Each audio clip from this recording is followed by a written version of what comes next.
الحمد لله وكفى والصلاة والسلام على سيدنا محمد المصطفى وأحمد المجتبى وعلى آله الأتقياء وأصحابه الأصفياء أما بعد فأعوذ بالله من الشيطان الرجيم بسم الله الرحمن الرحيم وأطيعوا الله والرسول لعلكم ترحمون وسارعوا إلى مغفرة من ربكم وجنة عرضها السماوات والأرض أعدت للمتقين صدق اللہ العظیم۔ سورۃ آل عمران کی آیت نمبر 132 اور 133 میں نے ابھی آپ کے سامنے پڑھی ہے۔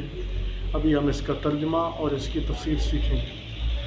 فرمایا وَأَطِيعُوا اللَّهَ وَالرَّسُولَ، حکم مانو اللہ کا اور حکم مانو رسول اللہ کا صلی اللہ علیہ وسلم۔ اطاعت کرو اللہ کی اور رسول کی، لعلکم ترحمون، تاکہ تم پر رحم کیا جائے۔ وَسَارِعُوا إِلَى مَغْفِرَةٍ مِّن رَبِّكُمْ، اور دوڑو بخشش کی طرف اپنے رب کی مغفرت کی طرف۔ وَجَنَّةٍ، اور دوڑو ایسے جنت کی طرف، عرضها السماوات والارض، کہ جس کا عرض آسمان اور زمین ہے، جس کی چوڑائی آسمان اور زمین ہے۔ اعدت للمتقین، پرہیزگاروں کے واسطے تیار کی گئی ہے۔ اس آیت مبارکہ میں رب العالمین نے اپنی اطاعت اور رسول اللہ صلی اللہ علیہ وسلم کی اطاعت کا حکم دیا ہے۔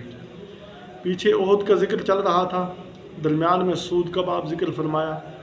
احد اور سود میں ایک بات مشترکہ تھی کہ صحابہ اکرام کے جذبات تھے، اور جذبات کے اندر انسان اپنے آپ پہ قابو نہیں پا سکتا، اور انسان جب جذبات تو انسان کے اخلاق پر برا اثر پڑتا ہے۔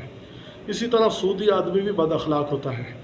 تو صحابہ اکرام جذبات میں آ کر یہ کہنے لگے کہ اگر ہمیں کفار پر موقع ملا تو ہم اس سے ڈبل انتقام لیں گے۔ تو اللہ رب العالمین نے فرمایا کہ یہ جو تم نے کفار سے ظاہری طور پر شکست کھائی ہے، اس کی وجہ یہ ہے کہ تم نے رسول اللہ صلی اللہ علیہ وسلم کے حکم ماننے میں سستی کی ہے۔ اس لیے حکم ارشاد فرمایا وَأَطِيعُوا اللَّهَ وَالرَّسُولَ، اللہ اور اس کے رسول کی اطاعت کرو، اس کا کہنا مانو۔ اللہ کے حکم کو بھی اہمیت دو اور رسول اللہ صلی اللہ علیہ وسلم کے حکم کو بھی اہمیت دو۔ اس کا یہ مطلب نہیں ہے کہ صحابہ اہمیت نہیں دیتے تھے، بلکہ صحابہ تو رسول اللہ صلی اللہ علیہ وسلم کے حکم پر اپنی جان قربان کرنے کے لیے تیار تھے، لیکن تھوڑی سستی ہو گئی، تھوڑی غفلت ہو گئی، اور اس کے نتیجے میں ظاہری طور پر شکست کا سامنا کرنا پڑا۔ تو یہاں اللہ رب العالمین نے حکم دیا ہے میرا کہنا مانو، میرے نبی کا کہنا مانو۔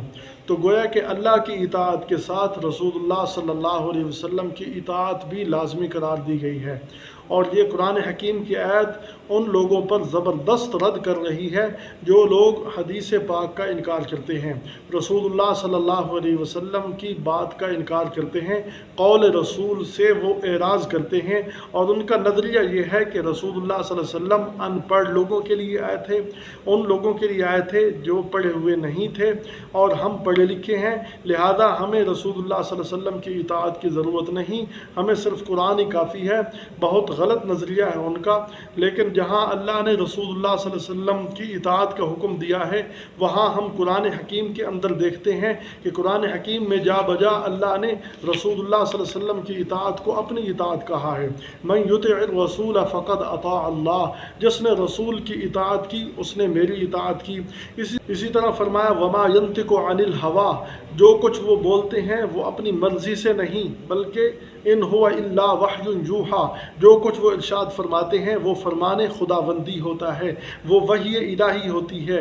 تو رسول اللہ صلی اللہ علیہ وسلم جو زبان سے بولتے ہیں وہ وحی الہی ہوتا ہے، اور جو کچھ وہ ارشاد فرماتے ہیں وہ اللہ کے حکم سے ہوتا ہے۔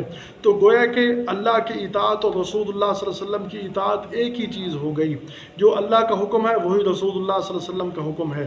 لیکن یہاں الگ طور پر کیوں فرمایا گیا کہ میرے رسول کی اطاعت کرو، جبکہ نبی اللہ کی اپنی مرضی سے بولتا نہیں، نبی جو گفتگو کرتا ہے وہ اللہ کا حکم ہوتا ہے، نبی جو بات پہنچاتا ہے وہ اللہ کی وحی ہوتی ہے، نبی جو انسانیت سے فلاح و بہبود کی گفتگو اور بات کرتا ہے وہ اپنی خواہشات اور اپنے جذبات سے نہیں، بلکہ ان هو الا وحی یوحیٰ، وہ بعین ہی اللہ کا پیغام پہنچا رہا ہوتا ہے۔ تو جب نبی بعین ہی اللہ کا پیغام पहुँचा रहा होता है, फिर अलग तौर पर रसूल की इताअत का हुक्म क्यों दिया?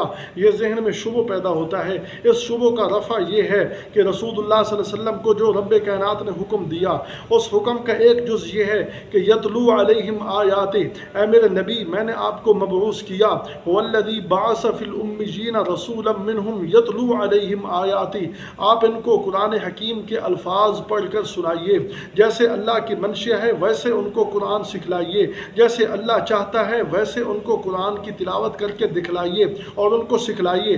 वयुज़क्कीहिम, और दूसरा मिशन आपका ये है कि इनको ज़ाहिरी और बातनी गंदगियों से पाक कीजिए, ज़ाहिरी और बातनी अखलाक इनके मुनव्वर कीजिए, पाकीज़ा कीजिए।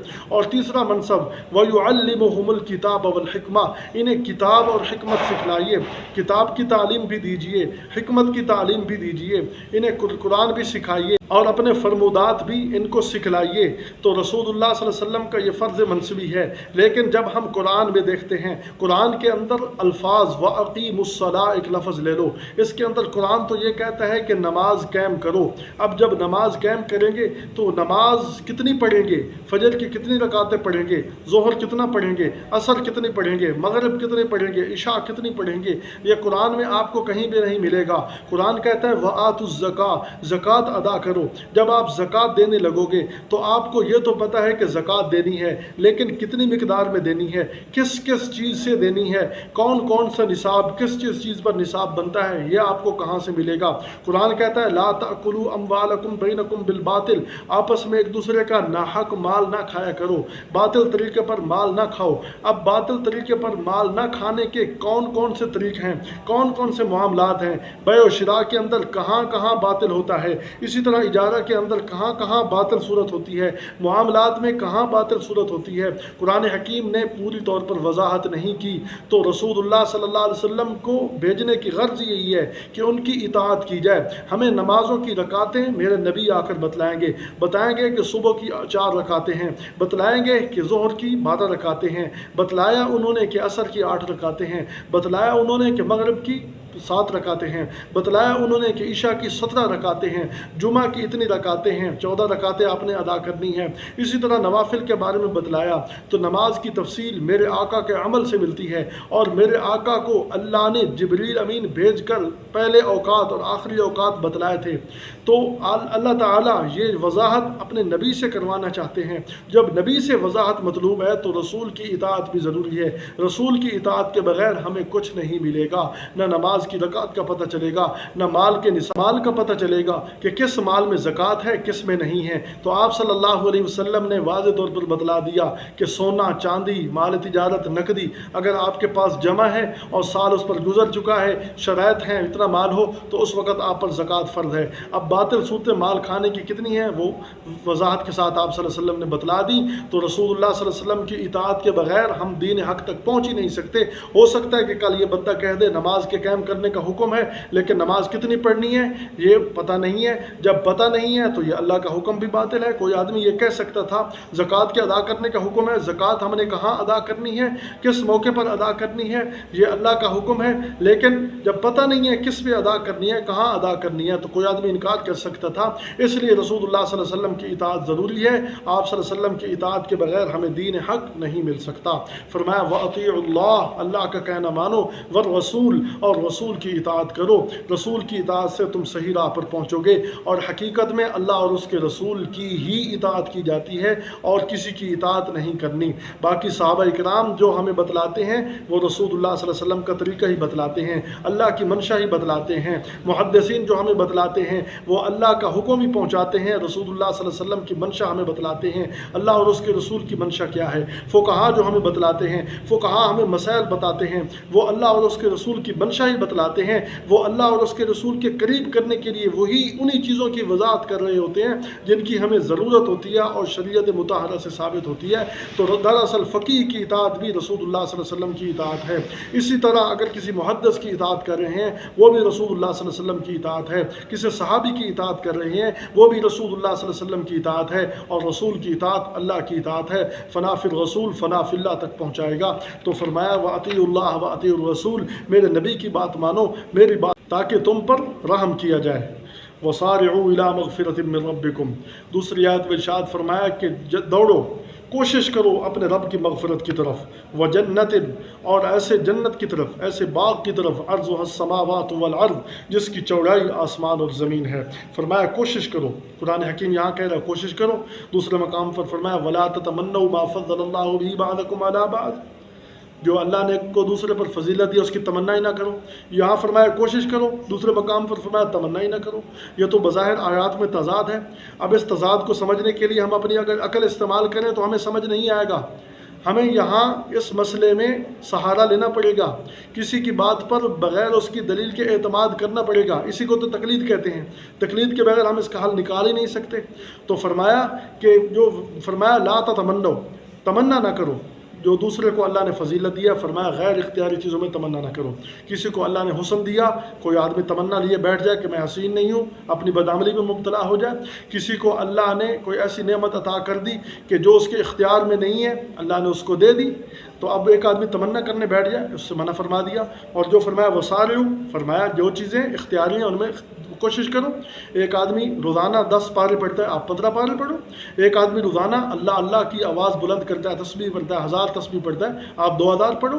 एक आदमी 100 नवाफिल पढ़ता है, आप 200 नवाफिल पढ़ो। एक आदमी जमात तकबीर उला के साथ नमाज़ पढ़ता है, आप अज़ान से पहले आ जाओ, वो सारे मगफरत करो। तो जो इख्तियारी चीज़ें उनमें फरमाया कोशिश करो, इला मगफिरतिम मिन रब्बिकुम, अपने रब की बख्शिश की तरफ, व जन्नतिन, और ऐसी जन्नत की तरफ, अर्ज़ुहस समावातु वल अर्ज़, कि जिसकी चौड़ाई आसमान और ज़मीन है। जिसका चौड़ाई, ये इसलिए फरमाया कि इंसान के दिलो दिमाग में सबसे बड़ी चीज़ आसमान और ज़मीन आता है। अल्लाह ने फरमाया, वरना जन्नत तो इससे बहुत बड़ी है। इंसान के दिमाग के मुताबिक अल्लाह ने कुरान हकीम में गुफ्तगू कि उसकी चौड़ाई आसमान और ज़मीन है। इंसान के दिमाग को मद्देनज़र रखते हुए रब कायनात ने यह इरशाद फरमाया उइद्दत लिलमुत्तकीन, खसूसी तौर पर वो परहेज़गारों के लिए तैयार की गई है। खसूसी तौर पर मुत्तकीयों का जन्नत में दाखिला होगा, और जन्नत में दाखिला अल्लाह रब्बुल आलमीन की मर्ज़ी से होगा। तो कुरान हकीम ने यहाँ लफ्ज़ इस्तेमाल किया अर्ज़। अर्ज़ एक तो माना ये है कि इसकी चौड़ाई, और दूसरा मुराद ऐसे कि समन, अर्ज़ से मुराद समन है कि आसमान और ज़मीन ये जो है ना, इसकी चौड़ाई अर्ज़, ये आसमान और ज़मीन उसका समन है। आसमान और ज़मीन और कायनात जो है वो उसकी कीमत है। मकसूद इससे जन्नत की अज़मत और जलालत का बयान है। आसमान और ज़मीन जन्नत का समन है और जन्नत की कीमत है। मकसूद इससे आसमान और ज़मीन की अज़मत और यानी जन्नत की अज़मत और जलालत का बयान है। वल्लाहु आलम बिमुरादिही। अल्लाह हमें हकीकत समझने की तौफ़ीक़ अता फ़रमाए, हक़ समझने की तौफ़ीक़ अता फ़रमाए, राह हक़ पर चलने की तौफ़ीक़ अता फ़रमाए। वमा तौफ़ीक़ुना इल्ला बिल्लाह।